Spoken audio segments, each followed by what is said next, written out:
Apressai-vos, vinde e comei. Meus irmãos, um bom domingo. Estamos no 18º domingo do tempo comum e hoje lemos o episódio da multiplicação dos pães e dos peixes. Antes de entrar em alguns detalhes dessa passagem, gostaria de destacar dois elementos para os quais o evangelista chama a nossa atenção logo no início do texto. O primeiro é a referência à morte de João Batista, que nos recorda que a sua execução foi decidida durante um banquete. O segundo é a travessia de Jesus pelo Mar da Galileia e a entrada no deserto, uma clara referência ao Êxodo, quando o povo atravessou da escravidão para a liberdade.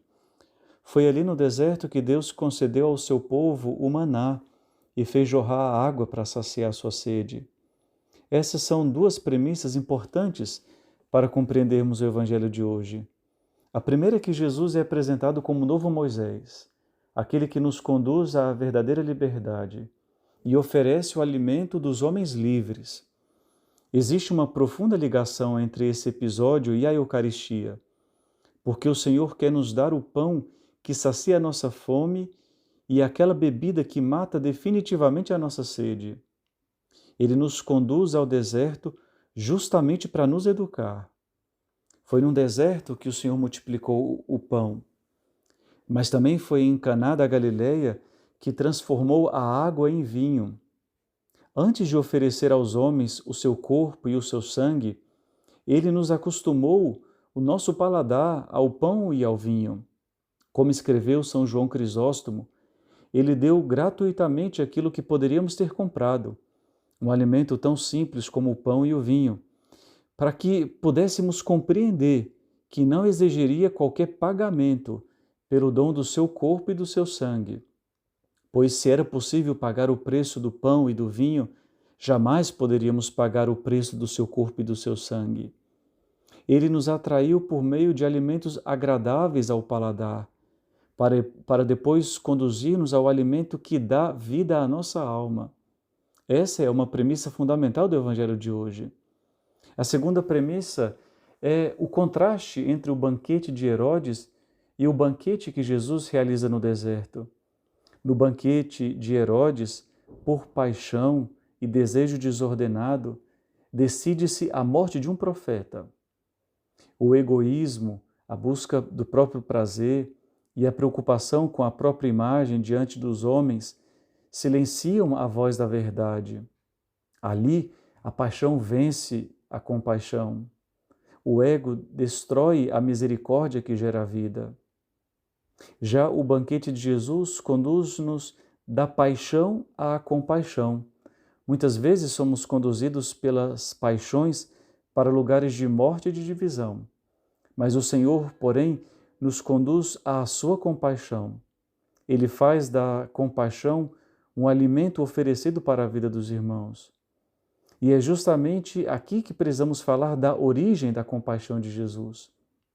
O texto grego utiliza o verbo splanchizomai, que expressa aquele movimento profundo das entranhas, das vísceras, indicando que o sofrimento da humanidade ocupa o lugar mais íntimo do coração de Deus. Ainda há outro elemento que nos ajuda a compreender o movimento de Jesus. Antes de repartir os pães, ele eleva os olhos ao céu e agradece ao Pai.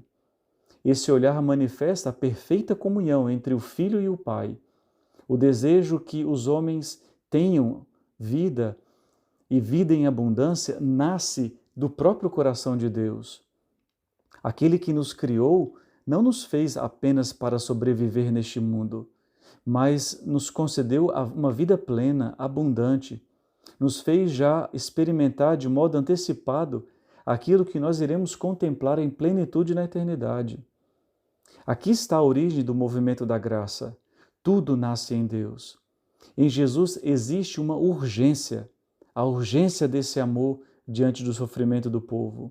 Diferente será a reação dos apóstolos. Enquanto Jesus é movido pela urgência do amor, os apóstolos apresentam apenas uma solução de emergência. Eles raciocinam segundo a lógica humana. não há dinheiro suficiente para alimentar tanta gente, então se propõe, despede a multidão, para que cada um compre o alimento na sua casa. É aquela lógica da compra e da venda, na qual cada um cuida de si mesmo, resolve sozinho os seus problemas, cada um deve satisfazer as próprias necessidades. Essa é a lógica das emergências, que frequentemente domina também a nossa vida. Corremos para resolver aquilo que é mais urgente, emergencial. E qual é a consequência disso? A ilusão das falsas conquistas. Vivemos presos à ideia de que a felicidade será alcançada quando atingirmos a próxima meta. E vamos então de meta em meta. Termina os estudos, consegue um emprego, casa, tem filhos, se aposenta. O problema é que uma meta alcançada nos faz tomar consciência de que será necessária uma outra. São os falsos cumes, onde nós empregamos todas as nossas forças e energias para chegar ao topo da montanha e finalmente, quando chegamos, percebemos que ainda não é o cume verdadeiro, porque o nosso desejo continua, a nossa insaciabilidade ainda continua. Então, ou seja, nós precisamos de algo que possa dar aquilo que o coração precisa. Mas quem vive apenas correndo atrás das emergências acaba tornando-se escravo da mediocridade. Mas quem vive segundo a urgência do amor de Deus aprende a agir a partir de uma outra lógica. Jesus corrige esse desvio do nosso coração quando ele afirma: dai-lhes vós mesmos de comer. Deus confia aos homens aquilo que ele mesmo nos oferece. Muitas vezes somos nós que não confiamos naquilo que Deus depositou nas nossas almas. Cabe a nós oferecer o alimento. A multiplicação pertence a Deus. Jesus não pergunta se temos muito ou pouco. Ele apenas pede: entregue-me o que vocês têm. O problema nunca é a quantidade, mas é a disponibilidade para acolher a graça de Deus. É por isso que o milagre acontece quando descobrimos que Deus deseja agir através de nós e fazer-nos instrumentos da sua graça. Deus não precisa de muito para realizar a sua obra, afinal, ele criou o mundo do nada e recriou a humanidade pela entrega do seu Filho na cruz. Por isso, o milagre, a multiplicação na nossa vida, exige apenas um coração disponível. É preciso oferecer-nos para que a graça de Deus realize a sua obra. Somos chamados a ser instrumentos de Deus. Ele escolhe agir através da fragilidade da nossa humanidade. Nossa maior alegria, então, é descobrir que podemos ser salvos, apesar das nossas insuficiências. Assim, o importante não é possuir muito, nem ser muito forte, nem dispor de grandes recursos. O importante é colocar tudo nas mãos de Deus. O pouco entregue a Deus vale infinitamente mais do que o muito guardado para si mesmo. Por isso, irmãos, o Senhor, ao multiplicar os pães, não quer apenas preparar o coração dos homens para acolher o dom da Eucaristia, nem simplesmente manifestar a sua compaixão, saciando a fome física da multidão.